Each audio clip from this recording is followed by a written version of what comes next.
Hello मित्रों, हम आप लोगों को सामान्य हिंदी की विषय में पहले ही बता चुके हैं। जैसा कि आप लोग जानते हैं कि हम आपको सामान्य हिंदी विषय पे स्वर के बारे में पहले ही जानकारी दे चुके हैं और इसमें हमने आप लोगों को बताया था कि किस प्रकार से हम हिंदी की तैयारी करेंगे और कैसे हम इसको आगे लेके चलेंगे। तो आइए हम शुरू करते हैं कि वर्णमाला में वर्ण से कि वर्णों की संख्या कुल कितनी होती है। तो इसका उत्तर आपका होगा कि 52 वर्ण कुल 52 होते हैं और इस 52 वर्णों में कितने स्वर होते हैं और कितने व्यंजन होते हैं। स्वरों की संख्या कुल 11 होती है, जिसमें से हमने ह्रस्व और दीर्घ के बारे में बताया था कि 4 ह्रस्व होते हैं और 7 जो है वो दीर्घ होते हैं। जैसा कि इसके बारे में आप पहले भी पढ़ चुके हैं कि हमने आपको स्वर के बारे में पूरी जानकारी दे दी है। अब मैं आप लोगों की शुरुआत आज व्यंजन से करने जा रहा हूं और व्यंजनों की संख्या कुल कितनी होती है? 41 होती है। सबसे पहले बात आती है आपके स्पर्श व्यंजन की। तो याद रखिएगा कि स्पर्श व्यंजनों की संख्या कुल कितनी होती है? 25 होती है और इसी में 2 उच्छिष्ट व्यंजन भी आते हैं जो कि ड और ढ होते हैं। और अंतस्थ व्यंजन होते हैं 4, ऊष्म व्यंजन होते हैं 4, संयुक्त व्यंजनों की संख्या 4 है, आगत व्यंजन ज और फ 2 हैं। इस प्रकार से हम देख सकते हैं कि हमारे व्यंजनों की कुल संख्या जो है वो 41 है। 25 स्पर्श व्यंजन हो गए, 2 है उच्छिष्ट, 25 2 27, 4 हो गए आपके अंतस्थ व्यंजन और 4 हो गए क्या ऊष्म व्यंजन, 27 4 31, 31 और 4 35 और 4 हो गए आपके संयुक्त व्यंजन, 35 और 4 हो गया 39 और 2 आपके हो गए आगत व्यंजन। इस प्रकार से आप देख सकते हैं कुल व्यंजनों की संख्या आपकी 41 होती है। और अगर पूछा जाए कि कुल वर्णमाला में कितने वर्ण होते हैं तो आपका जवाब होगा 52 वर्ण। अब 52 वर्णों में कितने स्वर होते हैं और कितने व्यंजन होते हैं? तो स्वर होते हैं 11 और व्यंजन होते हैं 41। इसमें से कभी कभी आपके प्रश्न बनते हैं कि स्वर की संख्या कितनी होती है, कितने व्यंजन होते हैं। चलिए अब मैं इसके महत्वपूर्ण टॉपिक पे बात करने जा रहा हूं और अब मैं बताने जा रहा हूं आप लोगों को कि स्पर्श व्यंजन। तो लेकिन इसके पहले आप लोग ये जान जाइए कि व्यंजन कहते किसे हैं। तो याद रखिएगा कि व्यंजन वह वर्ण होता है जो स्वर की सहायता से बोला जाता है, अर्थात ऐसे वर्ण जिसको बोलने के लिए स्वर की मदद लेनी पड़ती है उसे हम क्या कहते हैं? व्यंजन कहते हैं। और इसमें जो प्राण वायु जो हमारे अंदर से वायु निकलती है वह जो है वो अवरोध के साथ निकलती है। जैसा कि आप लोग पहले पढ़े थे कि स्वर में क्या होता है, जो वायु निकलती हो बिना अवरोध के मुख से बाहर निकलती है, लेकिन व्यंजन में जो वायु निकलती है वो किसी न किसी भाग को स्पर्श करते हुए मुख से अबाध गति से नहीं निकलती है। तो आप देख सकते हैं अब मैं शुरू करने जा रहा हूं आपको व्यंजन के बारे में आप जान चुके हैं। अब मैं शुरू करने जा रहा हूं आपको कि स्पर्श व्यंजन। तो याद रखिएगा स्पर्श व्यंजनों की संख्या कुल कितनी होती है? तो याद रखिएगा कि इनकी संख्या कुल 25 होती है। इन्हें 5 वर्गों में बांटा गया है। कभी कभी प्रश्न बनता है कि स्पर्श व्यंजनों को कितने वर्गों में बांटा गया है। तो याद रखिएगा कि इसका मान आपका क्या होगा, इन्हें 5 वर्गों में बांटा गया है। और ये वर्ग हैं क्या? ये वर्ग आपके कौन से हैं? क वर्ग, च वर्ग, ट वर्ग, त वर्ग और प वर्ग। कभी कभी आपके प्रश्न बनता है कि बताइए कि स्पर्श व्यंजन को कितने वर्गों में बांटा गया है। तो आपका उत्तर होगा कि इन्हें 5 वर्गों में बांटा गया है। और अगर ये पूछ ले कि वो वर्ग कौन कौन से हैं तो आपका उत्तर होगा क, च, ट, त और प।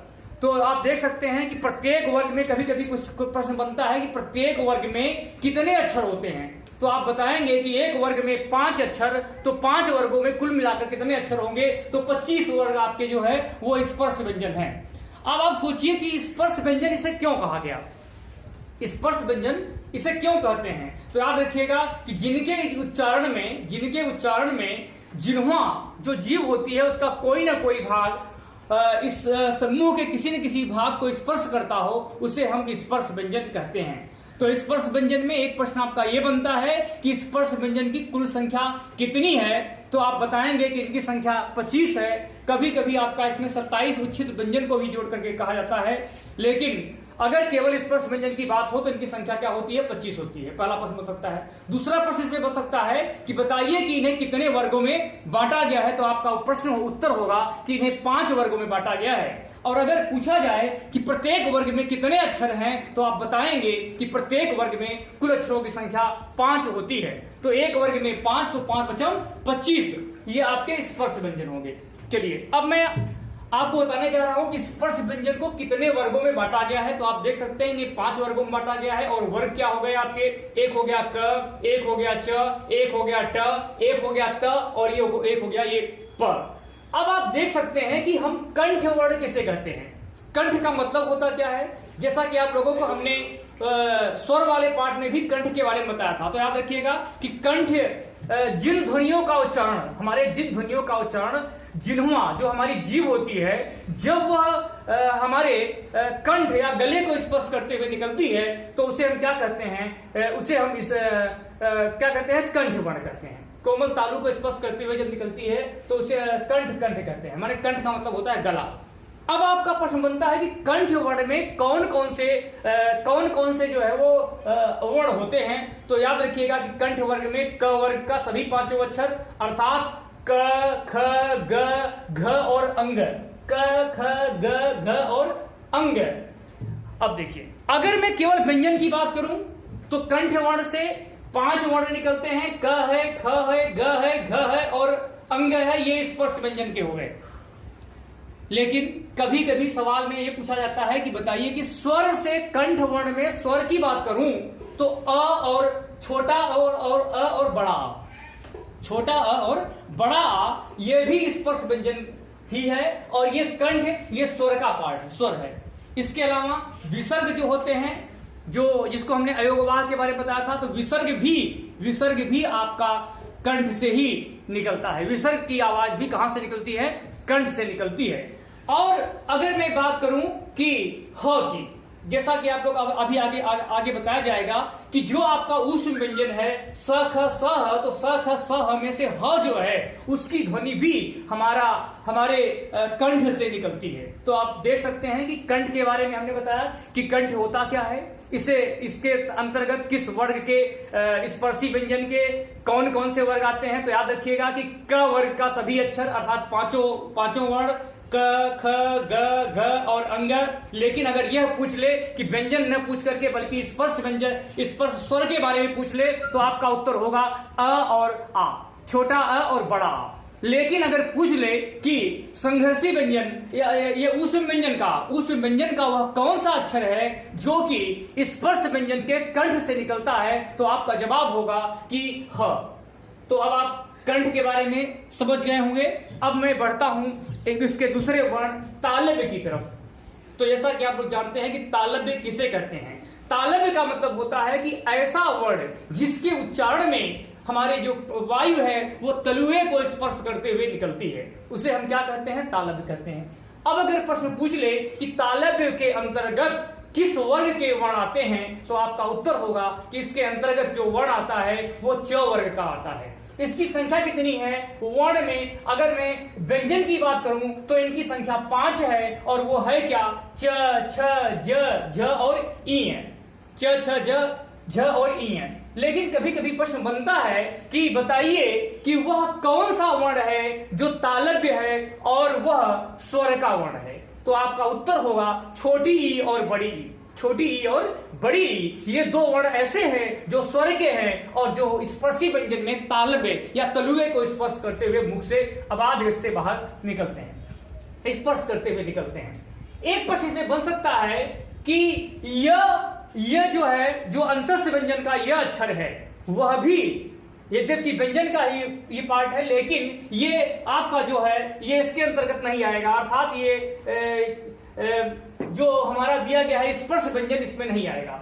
तो हम ये कह सकते हैं कि स्पर्श व्यंजन में य और स, यह जो है वो यह जो दिया गया है यह भी आपका तालव्य से ही आएगा।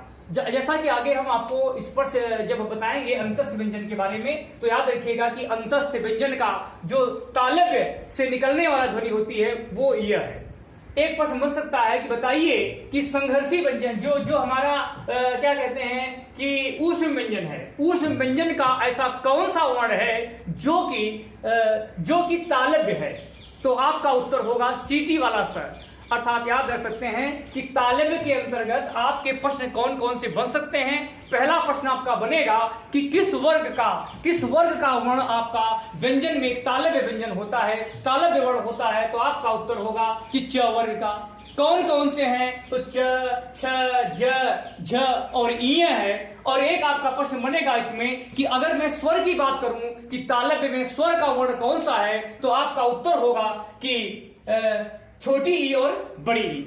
लेकिन अब मैं बात करूं कि अंतस व्यंजन का वह कौन सा वर्ण है जो कि तालव्य है, तो आपका उत्तर होगा ये। अगर मैं प्रश्न करूं कि ऊष्म व्यंजन का ऐसा कौन सा वर्ण है जो कि तालव्य है, तो आपका उत्तर होगा सीटी वाला स।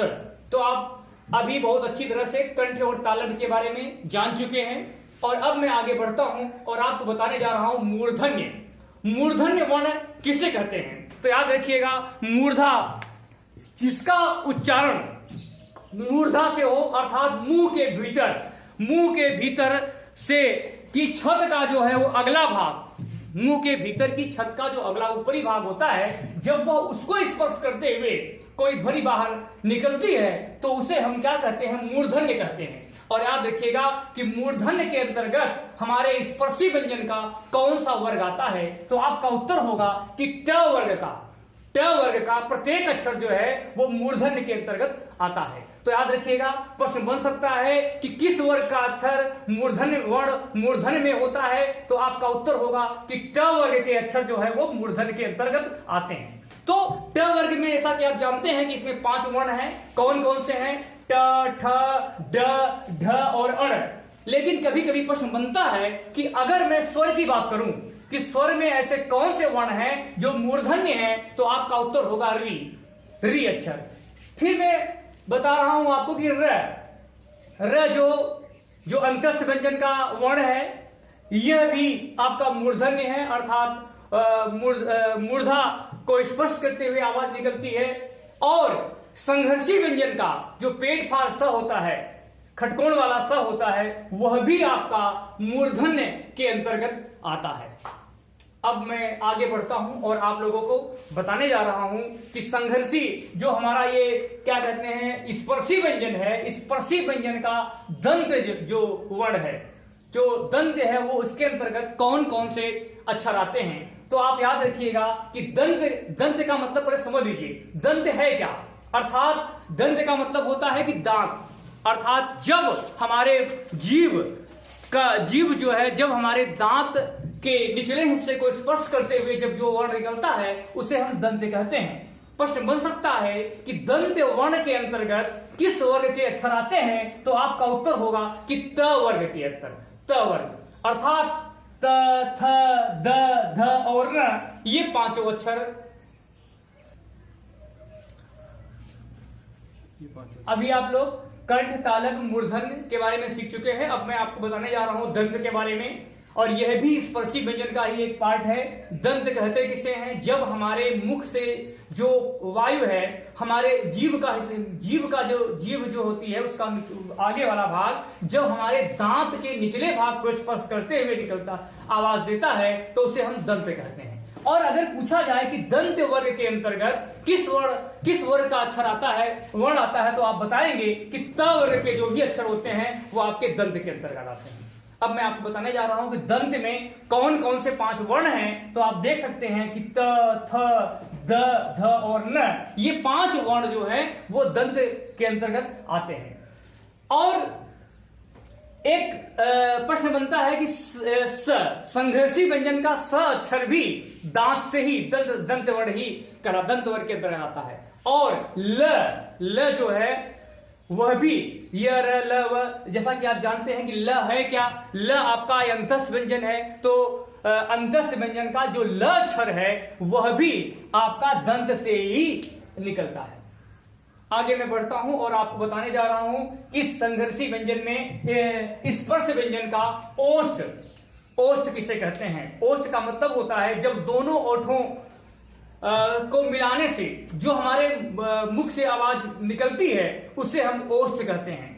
और इनकी संख्या प वर्ग के अंतर्गत आने वाली सभी 5 अक्षर होते हैं। कभी कभी प्रश्न बनता है ओष्ठ वर्ग के अंतर्गत कौन कौन से किस वर्ग का वर्ण आता है, तो आप बता सकते हैं कि प वर्ग का जो अक्षर है प वर्ग का जो वर्ण है वह ओष्ठ वर्ग के अंतर्गत आता है, अर्थात इनकी संख्या कितनी है तो बताएंगे इनकी संख्या भी 5 है। और वो है क्या, तो आप याद रखिएगा कि प, फ, ब, भ और म।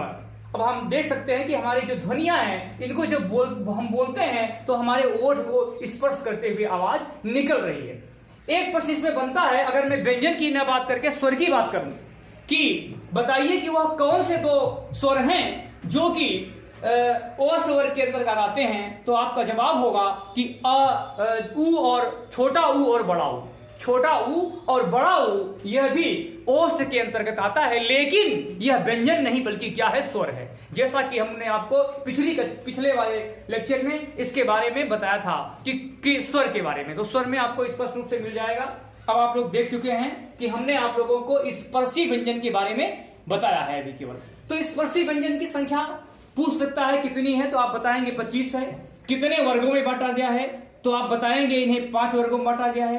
प्रश्न बन सकता है कि इसके अंतर्गत आपके कौन कौन से वर्ग हैं, तो आप देख सकते हैं कि क वर्ग, च वर्ग, ट वर्ग, क, च, ट, त और प, इन 5 वर्गों में बांटा गया है। प्रश्न बन सकता है कि क वर्ग के अंतर्गत जो वर्ण निकलता है वो कहां से निकलता है, तो आपका उत्तर होगा कंठ से।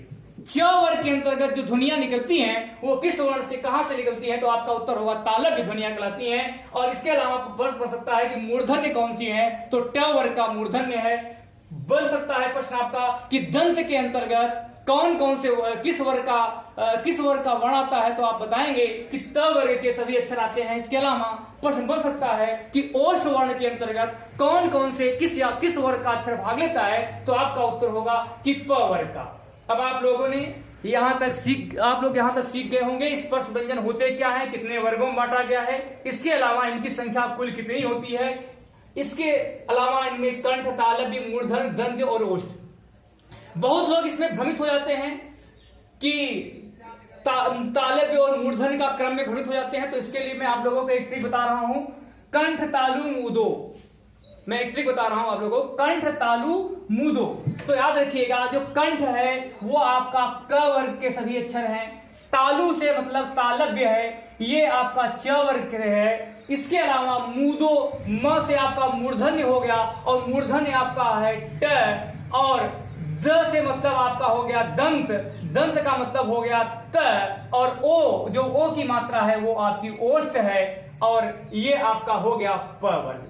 तो आप लोग इसमें भ्रमित मत होइएगा कि अगर आपको ये ट्रिक याद है कंठ तालु मूदो, तो आप बहुत अच्छी तरीके से इस स्पर्शी व्यंजन के बारे में, स्पर्श व्यंजन के जो भी प्रश्न आपके बनते हैं उसको आसानी से जवाब दे सकते हैं। बहुत से लोग भ्रमित हो जाते हैं, मूर्धन्य को च वाला मान लेते हैं, तो आपको इस क्रम को याद करने में कोई प्रॉब्लम न हो, इसलिए मैं आप लोगों को कंठ तालु मूदो एक ट्रिक दे रहा हूं जिसके माध्यम से आप इसके क्रम को बहुत ही आसानी से हल कर सकते हैं। अब आप समझ ही चुके होंगे कि क, ख, ग, घ, अंग के बाद क्या आता है।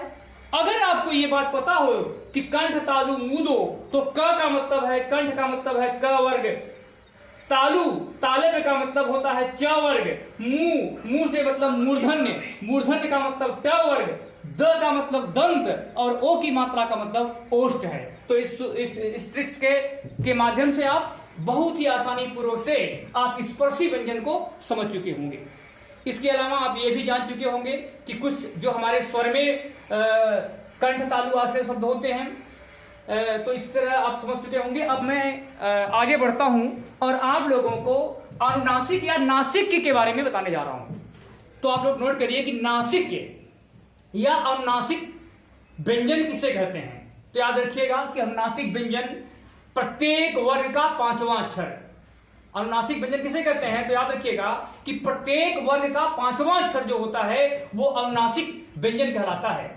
अब आप देख सकते हैं कि क वर्ग का अंग, ये 5वां अक्षर है, क, ख, ग, घ, अंग। अब देखिए अंग है, इ है, ढ है, अड़ है, न है और म है। ये जो 5वें अक्षर होते हैं उसे हम नासिक कहते हैं, कभी कभी इसको हम अनुनासिक भी कहते हैं। इसके अतिरिक्त आपके जो चंद्र बिंदी वाले शब्द होते हैं, जैसे चांद है, गांव है, इन सब में जो शब्द प्रयोग होता है वह भी अनुनासिक या नासिक ही कहा जाता है। तो अब आप लोग स्पर्श व्यंजन के बारे में, इसके अतिरिक्त आप लोग ये अनुनासिक, नासिक के बारे में सीख चुके होंगे कि प्रत्येक वर्ग का प्रश्न कभी कभी बनता है कि प्रत्येक वर्ग का कौन सा वर्ण ऐसा है जो कि नासिक कहलाता है, तो आपका उत्तर होगा कि पांचवा वर्ण। कभी कभी प्रश्न बनता है कि क वर्ग का ऐसा कौन सा अक्षर है जो कि नासिक है, तो आपका उत्तर होगा अंग। प्रश्न बन सकता है कि च वर्ग का ऐसा कौन सा अक्षर है जो नासिक है, तो आपका उत्तर होगा ई है। प्रश्न बन सकता है कि ट वर्ग का कौन सा अक्षर नासिक है, तो आपका उत्तर होगा पांचवा अक्षर अर्थात अण। प्रश्न बन सकता है कि दंत वर्ग का कौन सा अक्षर नासिक है, तो आपका उत्तर होगा न। और प्रश्न बन सकता है कि ओष्ठ वर्ग का ऐसा कौन सा अक्षर है जो कि नासिक है, तो आपका उत्तर म होगा। इसको याद करने का बहुत ही आसान ट्रिक है। याद रखिएगा कि प्रत्येक स्पर्शी व्यंजन के प्रत्येक वर्ग का जो पांचवा अक्षर होता है उसे हम क्या कहते हैं, उसे हम नासिक कहते हैं, क्योंकि इसकी आवाज हमारे नाक और मुंह दोनों के माध्यम से निकलती है, इसीलिए इसे हम नासिक व्यंजन कहते हैं। अब हमको उम्मीद है कि आप लोग इसके बारे में बहुत अच्छी तरह से समझ गए होंगे। अब जैसा कि आप लोग जान रहे हैं कि हम आप सभी लोगों को हिंदी के, सामान्य हिंदी के वर्णमाला पोर्शन पे आपको पढ़ाया जा रहा है। इसके पहले आपको स्वर से संबंधित क्लास मिली थी। जो लोग नहीं देखे थे वो लोग हमारी प्लेलिस्ट स्टूडेंट क्लासेस प्रयागराज में जाकर के हिंदी पोर्शन में जाकर के उसे अच्छी तरह से दे सकते हैं, जिससे कि ये पूरा कंप्लीट आपका वर्णमाला तैयार हो जाए। तो अभी आपको बहुत से प्रश्न बनेंगे। जब ये चैप्टर खत्म होगा, समाप्त होने के बाद हम आप लोगों को 150 या 100 क्वेश्चन की एक सीरीज बनाएंगे, जिसके अंतर्गत आपको विगत वर्षों में आए हुए जो हमारे प्रश्न थे इस वर्णमाला पोर्शन से, वो सारे प्रश्न आपको बताया जाएगा और आपको मौका दिया जाएगा कि आप खुद से वो हल करिए। अगर आप नहीं हल कर पाएंगे तो थोड़ी देर के बाद हम इसको बता करके आपको, आपके नॉलेज को हम चेक करेंगे। नहीं आएगा तो हम खुद बताएंगे। तो अब मैं बढ़ता हूं अंतस्थ व्यंजन की तरफ। तो आप लोग नोट कर लीजिए कि अंतस्थ व्यंजन कहते किसे हैं। तो लिखिए अंतस्थ व्यंजन। अंतस्थ व्यंजन उस व्यंजन को कहते हैं जिसमें, अंतस्थ व्यंजन उस व्यंजन को कहते हैं जिन व्यंजनों के उच्चारण हमारे मुख के बीचों बीच से निकलता है। तो इनकी संख्या, प्रश्न बन सकता है कि इनकी संख्या कितनी है, तो आप लोग बताएंगे कि यह है, र है, ल है और वह है। य, र, ल और वह जो है वो अंत्यस्थ व्यंजन है। य, र, ल और वह, और य, र, ल और वह ये आपके अंतस्थ व्यंजन हैं। अब मैं आपको बताने जा रहा हूं ऊष्म व्यंजन के बारे में। तो आप लोग लिख लीजिए ऊष्म व्यंजन। ऊष्म व्यंजन, ऊष्म व्यंजन का मतलब है इसके जब ये ऊष्म व्यंजन का मतलब होता है वायु, गर्म हवा। इनके उच्चारण में हमारे मुख से जो गर्म वायु है वो बाहर निकलती है, इसीलिए इसका नाम ऊष्म व्यंजन रखा गया है। प्रश्न बन सकता है कि ऊष्म व्यंजन कौन कौन से हैं, तो आप बताएंगे कि ऊष्म व्यंजन जो है वो सीटी वाला स, पेट फार स, सादा स और ह, स, ख, स और ह, ये 4 अक्षर जो हैं वो ऊष्म व्यंजन हैं। इसमें प्रश्न कैसे बनते हैं, तो कभी कभी कोई भी एक अक्षर दिया रहेगा और पूछ लेगा कि 4 विकल्प दिए रहेंगे और पूछेगा कि इनमें से निम्न में कौन सा अक्षर वर्ण ऐसा है जो कि आपका ऊष्म व्यंजन है, और कभी पूछता है कि इनमें से कौन सा ऊष्म व्यंजन नहीं है। प्रश्न बन सकता है निम्न में कौन सा अंतस्थ व्यंजन है, और प्रश्न बन सकता है निम्न में कौन सा अंतस्थ ऊष्म व्यंजन या अंतस्थ व्यंजन नहीं है। तो हमें उम्मीद है कि आप लोग व्यंजन के बारे में अभी तक आप लोगों ने क्या सीखा कि स्पर्शी व्यंजन क्या है, इसके बारे में आप अच्छी तरह से समझ गए होंगे। फिर मैंने आप लोगों को बताया कि नासिक व्यंजन कौन होते हैं और किस वर्ग का, किसी भी वर्ण का कौन सा अक्षर जो है वो नासिक होता है। इसके अलावा हमने आप लोगों को बताया कि अंतस्थ व्यंजन क्या होता है और ऊष्म व्यंजन क्या होता है। तो अंतस्थ य, र, ल, व, और ऊष्म में आपका क्या हो गया, ऊष्म आपका क्या हो गया कि स, ख, स और ह। तो आप लोग एक बार फिर से अंतस्थ व्यंजन और उस व्यंजन के बारे में सीख लीजिए। और हम आपको अब बताने जा रहे हैं कि अंतस्थ व्यंजन में जो आपके अक्षर हैं, नोट कर लीजिए, अंतस्थ व्यंजन में जो 4 अक्षर हैं य, र, ल और व, इनका उच्चारण स्थान क्या है? य, र, ल और व का उच्चारण स्थान क्या है? ये बहुत ही इंपॉर्टेंट क्वेश्चन है और कई बार आपकी परीक्षाओं में इस तरह के प्रश्न बन चुके हैं कि य, र, ल और व। तो आप देख सकते हैं कि यह जो है वो क्या है आपका, ये तालव्य है। यह कौन सा है? तालव्य है। प्रश्न बनता है कि अंतस्थ व्यंजन का यह जो अक्षर है वो कहां से निकलता है? तो आप याद रखिएगा कि तालव्य व्यंजन है ये। फिर आपका क्या है कि र, र आपका क्या है? मूर्धन्य है। जैसा कि आप लोगों ने देखा होगा, शुरू में हमने इसके बारे में बताया था, मूर्धन्य है का ल, र है, और ल जो है आपका वो दंत से निकलता है और व जो है वो कहां से निकलता है? दंतौष्ठ से, अर्थात दांत और ओठ के मिलने से जो ध्वनि निकलती है उसे हम दंतौष्ठ कहते हैं। अब देखिए, आप लोगों ने देखा होगा कि आपकी परीक्षाओं में प्रश्न बनता है कि अंतस्थ व्यंजन है क्या और अंतस्थ व्यंजन की संख्या क्या है? तो आप बताएंगे 4 हैं और कौन कौन से हैं। प्रश्न बनेगा कौन कौन से हैं? तो यह है, र है, ल है और वह है। लेकिन थोड़ा और डीप जाने पे आपका प्रश्न बनता है कि बताइए कि यह की ध्वनि वो किस जगह से निकलती है? तो इसे क्या कहेंगे आप? ये तालव्य व्यंजन है। र कहां से निकलता है? तो आप कहेंगे कि र जो है वो मूर्धन्य है।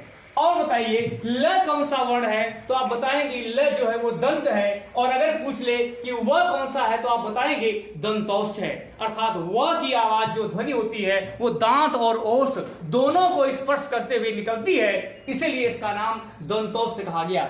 इससे संबंधित आपकी परीक्षाओं में बहुत से प्रश्न अभी आगे बताया जाएगा कि किस तरह से आपकी परीक्षाओं में प्रश्न बनते हैं। तो आप समझ गए होंगे कि अंतस्थ व्यंजन में से कितने तरह के प्रश्न आपकी परीक्षाओं में पूछे जा सकते हैं। अब मैं बढ़ता हूं आपको ऊष्म व्यंजन की तरफ। जैसा कि हमने आप लोगों को बताया कि ऊष्म व्यंजन है क्या?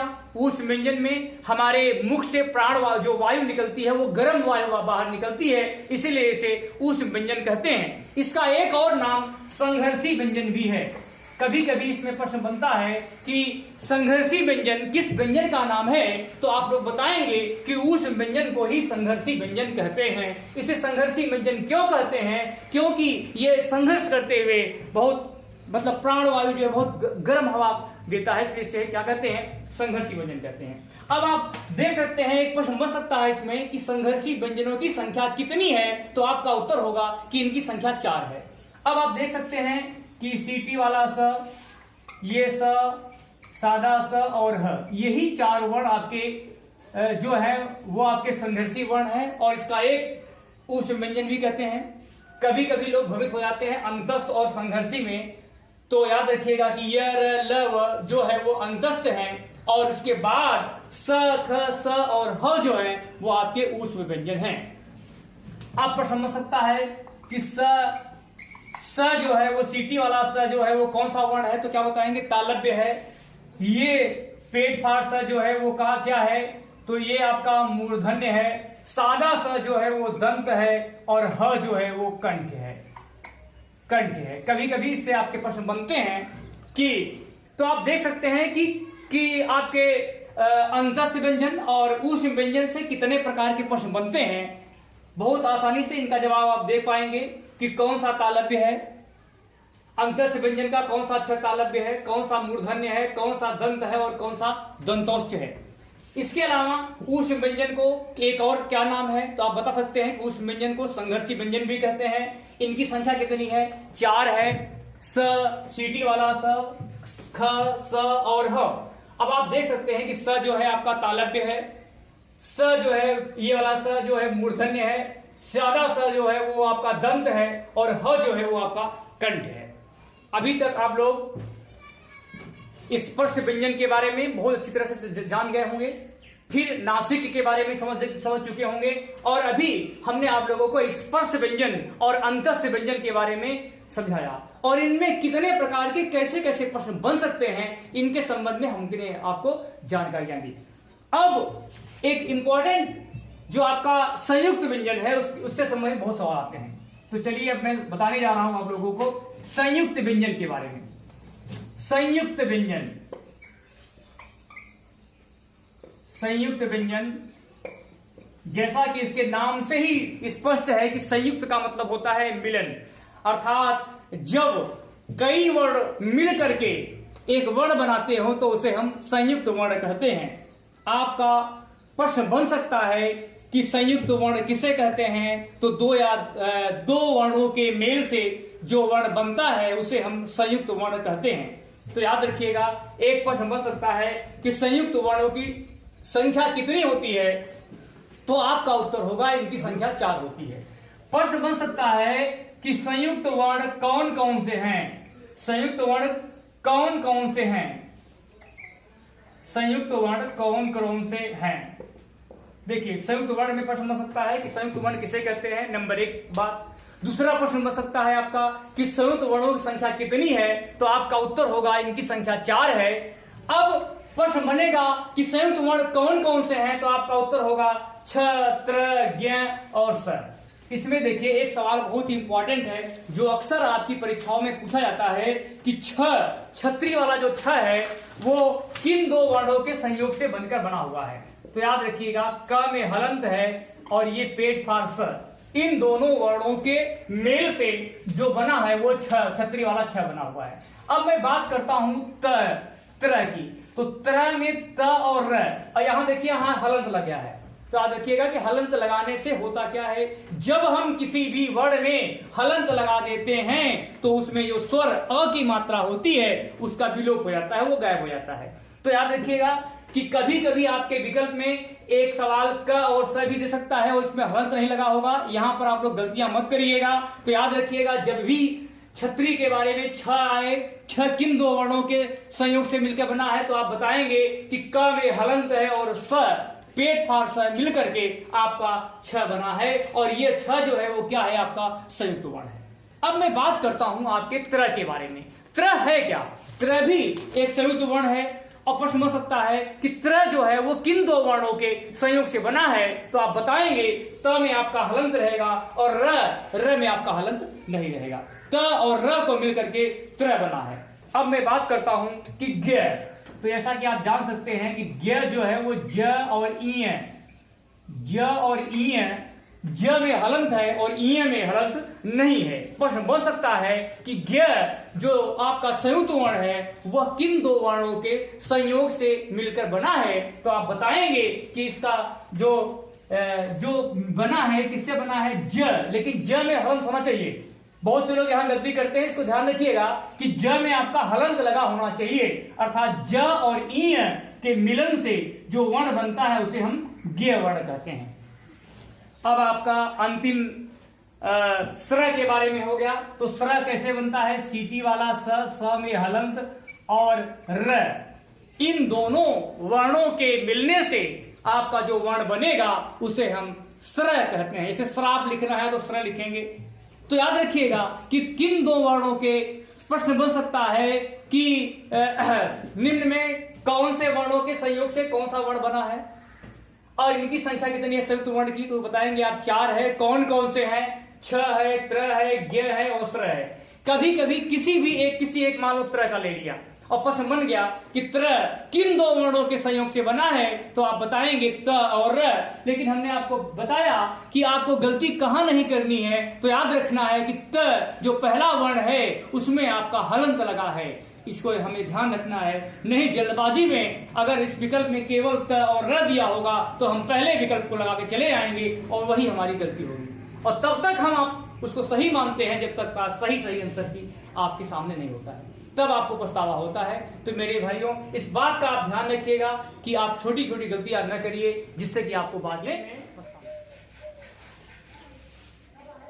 सीख चुके हैं। मैं बताने जा रहा हूं दंतोष्ठ के बारे में कि दंतोष्ठ व्यंजन कौन सा है। तो याद रखिएगा कि दंतोष्ठ वह होता है जिसका उच्चारण जो है वो दांत और ओठ को स्पर्श करते हुए होता है, और इसकी संख्या 1 है। वो है क्या, वह है।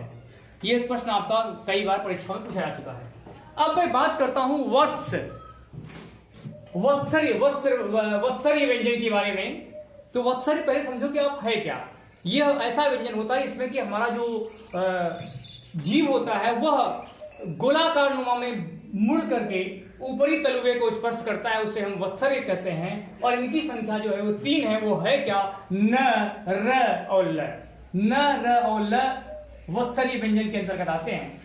अब मैं बात करता हूं, यह प्रश्न भी आपका आता है कि स्वर यंत्रमुखी या काकल्प व्यंजन। स्वर यंत्रमुखी या काकल्प व्यंजन पहले आप समझ लीजिए किसे कहते किसे हैं। तो याद रखिएगा कि जिन व्यंजनों के उच्चारण में अंदर से आती हुई जो वायु है, वो श्वास वायु है, वो तीव्र गति से मुख पर स्पर्श करती है, संघर्ष करती है, इसीलिए इसे स्वर यंत्रमुखी या कभी कभी इसको काकल्प व्यंजन भी कहते हैं। तो इनकी संख्या 1 है और वो है क्या? वो है।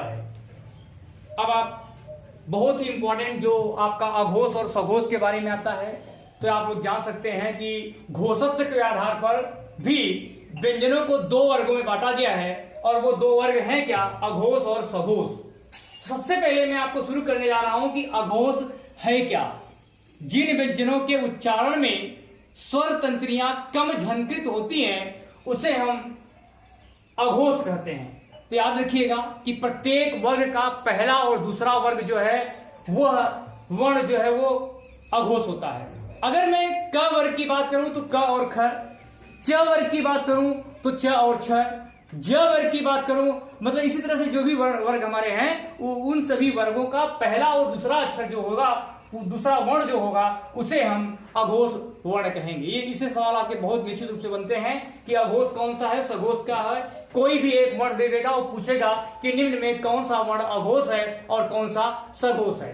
तो याद रखिएगा कि इसके अतिरिक्त आपके जो संघर्षी व्यंजन या ऊष्म व्यंजन के कौन कौन से वर्ण ऐसे होते हैं जो कि सघोष होते हैं, तो आप याद रखिएगा कि सीटी वाला स, पेट फाड़ स और सादा स, ये 3 जो हमारे संघर्षी व्यंजन या ऊष्म व्यंजन के वर्ण होते हैं वह भी आपके अघोष के अंतर्गत आते हैं। अघोष, बहुत लोग भ्रमित आते हैं कि अघोष और सघोष में। तो याद रखिएगा कि प्रत्येक वर्ग का पहला और दूसरा वर्ण तथा चाहे वो क वर्ग के क और ख की, कभी कभी पूछ सकता है कि क वर्ग का कौन कौन सा अक्षर ऐसा है जो कि आपका अघोष होगा।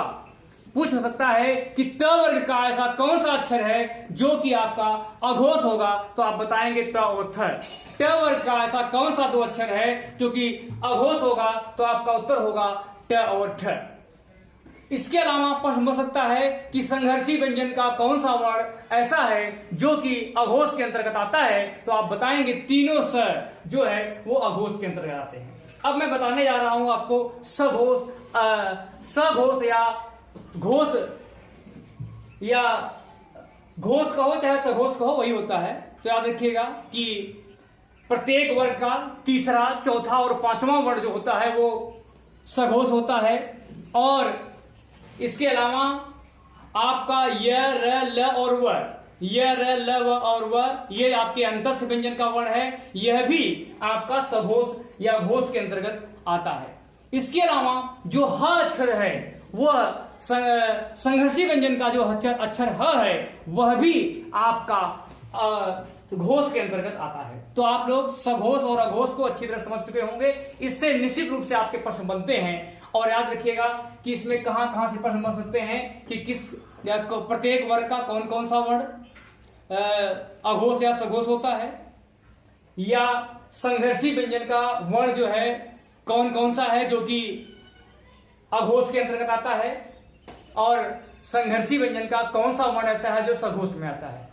इसके अलावा अंतस्थ व्यंजन का वर्ण जो है वो घोष है कि अघोष है, तो आप बताएंगे कि संघर्षी व्यंजन य, र, ल, व, या क्या कहते हैं अंतस्थ व्यंजन य, र, ल, व जो है वह जो चारों अक्षर हैं, वर्ण हैं, वह आपके सघोष या घोष के अंतर्गत आएंगे।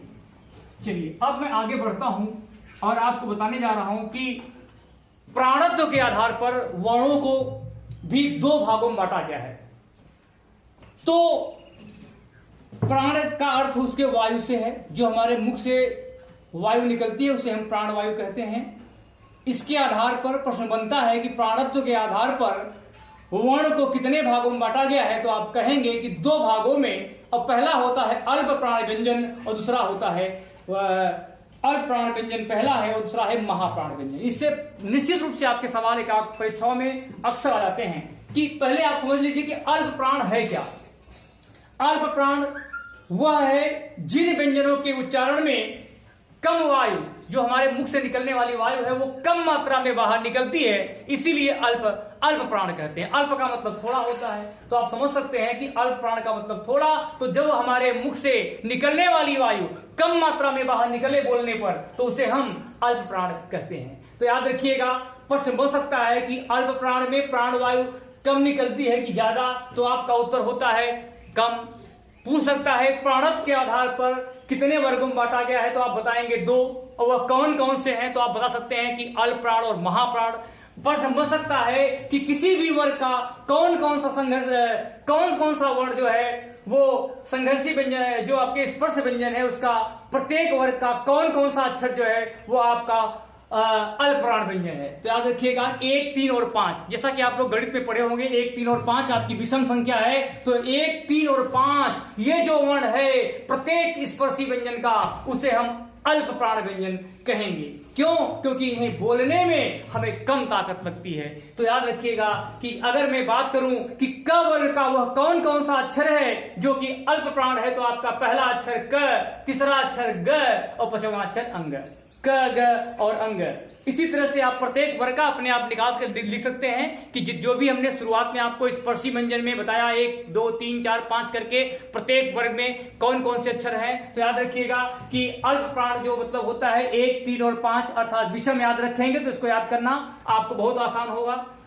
कभी कभी प्रश्न हो सकता है, किसी एक वर्ग का पूछ सकता है कि इस वर्ग का कौन सा अक्षर ऐसा है जो कि अल्प प्राण है। जरूरी नहीं कि तीनों दे, किसी तीसरा हो सकता है दे दे, किसी वर्ग का हो सकता है पांचवा अक्षर दे दे। इस प्रकार से आपको याद करना बहुत आसान होगा कि 1, 3, 5 विषम आप दे सकते हैं। इसके अलावा प्रश्न बन सकता है कि जो आपका अंतस्थ व्यंजन है वो अल्प प्राण है कि महाप्राण। याद रखिएगा, अंतस्थ व्यंजन अल्प प्राण है कि महाप्राण। तो आपका जवाब होगा कि अंतस्थ व्यंजन जो है वो अल्प प्राण है। अल्प प्राण य, र, ल और व, जैसा कि हमने आपको पहले बताया कि अंतस्थ व्यंजन य, र, ल और व है, तो ये किसमें आते हैं, तो याद रखिएगा कि ये अल्प प्राण के अंतर्गत आते हैं प्राणत्व के आधार पर।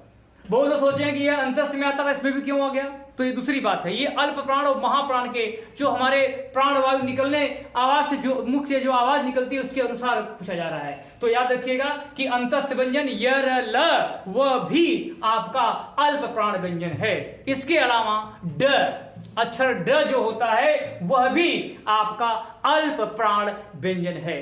तो बहुत आसान तरीका है। अल्प का मतलब थोड़ा, अल्प में थोड़ा होता है माने।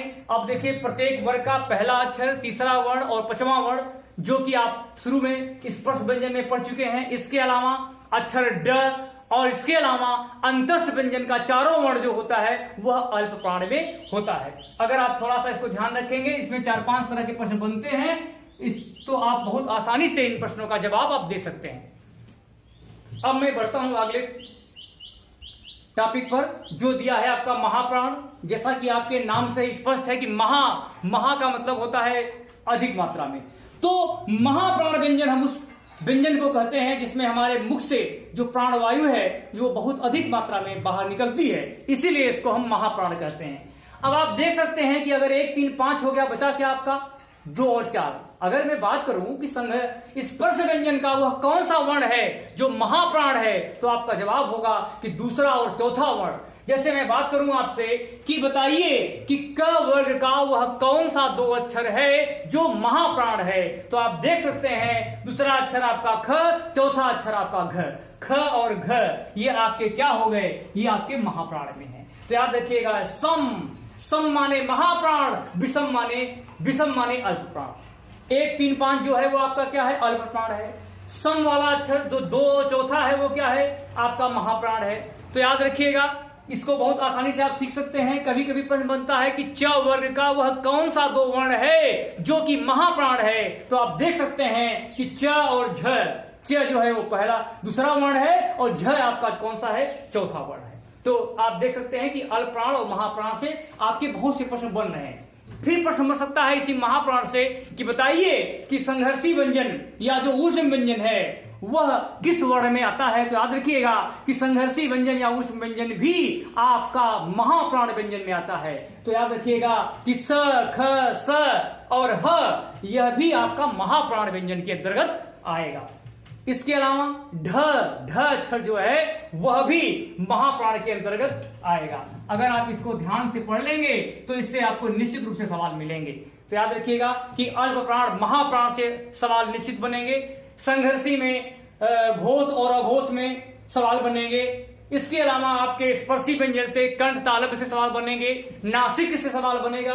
तो जितने हमने टॉपिक पढ़ाए इन सब में कितने तरह के प्रश्न बनते हैं, आप थोड़ा सा अपने दिमाग को कंसंट्रेट करके अपने से प्रश्न बनाने का आप लोग प्रयास करिएगा। वैसे हम आपको प्रश्न खुद ही लेके आएंगे, लेकिन फिर भी आप अपने से प्रश्नों को हल करने का प्रयास करिएगा। अब एक टॉपिक बचा हुआ है जिसमें कि उच्चारण की दृष्टि से व्यंजन को कितने वर्गों में बांटा गया है। उच्चारण की दृष्टि से व्यंजन को कितने वर्गों में बांटा गया है, तो इसका उत्तर होगा आपको 3 वर्ग में। पहला है आपका संयुक्त ध्वनि के अनुसार, जो मुख से आवाज ध्वनि के अनुसार। तो याद रखिएगा, पहला है संयुक्त, दूसरा है संपृक्त ध्वनि और तीसरा है आपका युग्मक ध्वनि। ये प्रश्न आपके परीक्षाओं में कभी कभी आ सकता है, नोट कर रहिएगा। तो सबसे पहले आप लोग समझ लीजिए कि संयुक्त ध्वनि है क्या। संयुक्त ध्वनि के बारे में बताने जा रहा हूं। तो 2 या 2 से अधिक व्यंजन ध्वनियां संयुक्त होकर संयुक्त ध्वनियां बनाती हैं। जैसे हमने लिखा आपको प्राण लिख दिया। इसके अलावा हमने लिखा घ्राण, प्रकर्ष। तो याद रखिएगा, जिनमें ये र की मात्रा हो, उड़ंतुआ र की मात्रा हो, इस तरह के जो शब्द होते हैं वो संयुक्त ध्वनि के अंतर्गत आते हैं। चलिए अब मैं बताने जा रहा हूं आपको संपृक्त ध्वनियां। जब एक ध्वनि जब 2 ध्वनियों से जुड़ी होती हो तो उसे हम संपृक्त ध्वनियां कहते हैं। जैसे मान लीजिए मैंने आपको लिख दिया कंबल। इसमें क और ब के मध्य में म है, आधा म है, और इनको मिला करके तब इस म का मतलब है। तो याद रखिएगा कि इसे हम संपृक्त ध्वनियां कहते हैं। जब 2 ध्वनियों के मध्य में एक ध्वनि हो तो तीनों को मिलाकर के जो ध्वनि बनती है उसे हम संपर्क ध्वनियां कहते हैं। जैसे हमने आपको कंबल दे दिया, चंबल दे दिया, माने इस तरह से आपके बहुत शब्द मिलेंगे जिसमें आधे अक्षरों का प्रयोग होगा, जो बीच में होगा, उसे हम क्या कहते हैं, संपृक्त ध्वनियां कहते हैं। अब मैं आपको बताने जा रहा हूं कि युग्मक ध्वनियां। इससे सवाल आपका बनता है कि युग्मक ध्वनियां किसे कहते हैं। जब एक ही ध्वनि 2 बार रिपीट हो जाए, एक बार आधा हो, एक बार पूरा हो, तो ऐसी ध्वनियों को हम युग्मक ध्वनियां कहते हैं। जैसे आपको लिखना हो दिक्कत, क्या लिखना हो, दिक्कत, लल्लन या प्रसन्नता, तो आप लोग देख सकते हैं कि युग्मक ध्वनियां ऐसी ध्वनियां होती हैं जिसमें एक ही शब्द, एक ही वर्ण जो है वो 2 बार रिपीट होता है, कई बार 2 बार रिपीट होता है। तो आप समझ चुके होंगे संयुक्त ध्वनियों में संयुक्त ध्वनि की पहचान ये है कि ये र या तो उड़ंतुआ र रहेगा। संपृक्त ध्वनियों की पहचान है कि बीच में केवल आधे अक्षर होंगे और दोनों को मिला करके अक्षर बनेंगे। लेकिन युग्मक ध्वनि में एक ही अक्षर को, एक ही वर्ण को 2 बार रिपीट किया जाएगा।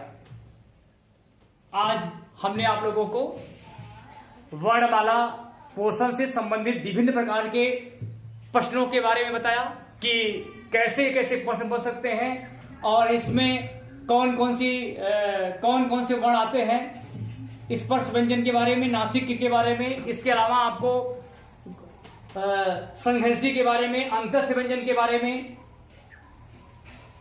और घोष, अघोष, अल्प प्राण, महाप्राण आदि के संबंधित जानकारियां दी गई। अब आप लोग जो हमने पहला लेक्चर पढ़ाया था उसमें हमने आप लोगों को स्वर के बारे में जानकारी दी थी और आज मैंने आपको व्यंजन बताया। इन दोनों को जब संयुक्त करेंगे तो वर्णमाला से संबंधित आपके बहुत से प्रश्न बनेंगे। तो आप लोग मेहनत करिएगा, इसको लगाने का प्रयास करिएगा। आगे हम फिर से आपके बीच इन चैप्टरों से संबंधित जो भी प्रश्न आपकी विगत वर्षों में परीक्षाओं में बन चुके हैं उनके साथ उनको प्रश्नों के साथ हम आपके बीच आएंगे और आप लोग तब तक इसको ध्यानपूर्वक पढ़ते रहिएगा। और अगर आप हमारे साथ जुड़े रहेगा तो आपको इन प्रश्नों में किसी भी प्रकार की कोई समस्या नहीं होनी है।